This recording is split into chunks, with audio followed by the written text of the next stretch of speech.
ஹே kitties, இன்னைக்கு நான் ஏந்திச்சதே 12 மணிக்கு தான்.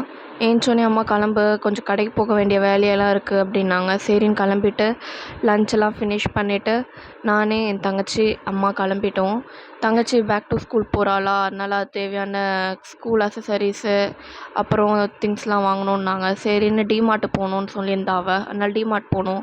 பட் அது one of the bad experience. அங்கேருந்து கிளம்பிட்டோம். நாங்கள் ஒரு சில பொருள் மட்டும்தான் வாங்கினோம். வாங்கிட்டு கிளம்பிட்டு டேரெக்டாக வந்து குரோம்பேட் சரவணா ஸ்டோர் தான் போனோம். குரோம்பேட் சரவணா தான் எப்போவுமே நாங்கள் வாங்குவோம். சரின்னு புதுசாக ட்ரை பண்ணலாமே டிமார்ட் போனோம். பட் அது one of the bad experience. அதை நான் தனியாக ஒரு வீடியோவில் போடுறேன். 5th ஃப்ளோருக்கு போனோம்.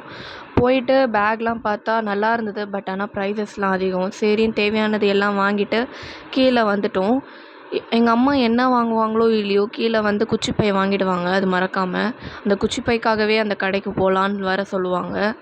அப்புறம் அம்மா போயிட்டு குச்சிப்பையெல்லாம் வாங்கிட்டு வந்ததுக்கு பிறகு அதை எல்லாமே சின்ன சின்ன கவர்ஸ்லாம் குச்சிப்பையில் வச்சுட்டு ஒரு 8:30 மாதிரி நாங்கள் சரவணா ஸ்டோர்லேருந்து கிளம்பிட்டோம் வீட்டுக்கு போயிட்டு பேகெல்லாம் வச்சுட்டு டின்னர்லாம் முடிச்சுட்டு நாங்கள் எல்லோரும் 3 பேரும் வந்து உட்காந்துட்டோம். என்னென்ன வாங்கணும் அப்படி பில்லாக செக் பண்ணுறதுக்கு. நெக்ஸ்ட் வீடியோவில் நான் வந்து என்னென்ன வாங்கினேன்னு சொல்லி மென்ஷன் பண்ணி போடுறேன் கைஸ். தேங்க்யூ, பாய்.